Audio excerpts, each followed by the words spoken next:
వాళ్ళ గోధుమ రవ్వ సేమియా ఉప్మా చేస్తున్నాను, రెండు కలిపి.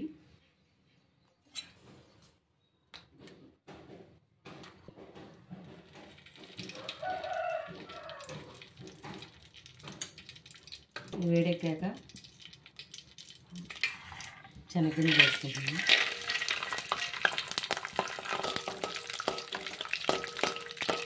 కొంచెం వేగాక తాలింపు వేసుకుంటాను.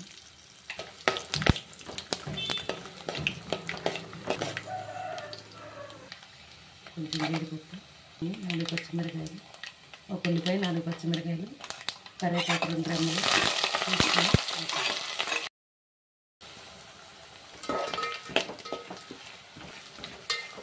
సేమియా వేస్తున్నాను. 100 గ్రాముల సేమియాలు, 1 కేజీ గోధుమ రవ్వ వేపుకోవాలి కొంచెం సేపు.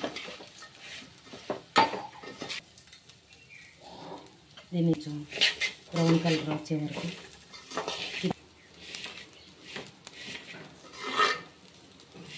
దీంట్లో పోయటానికి సరిపడా వేడి నీళ్ళు పెట్టుకోవాలి. వేగింది, వాటర్ పోస్తున్నాను.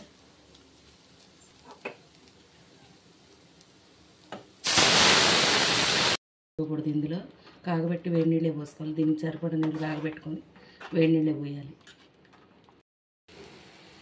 మధ్య మధ్యలో కలుపుతూ ఉండాలి, ఇలాగా అడుగంటకుండా ఉంటుంది.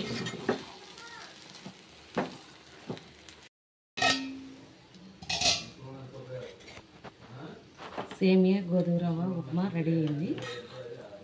ఇలా అది కొంచెం ఇది కొంచెం ఉన్నప్పుడు ఇలా తయారు చేసుకోవచ్చు. కాకపోతే చన్నీళ్ళు పోయకూడదు, ఇందులో వేడి నీళ్ళు పక్కన కాగబెట్టుకొని ఉంచుకొని పోయాలి. రెడీ.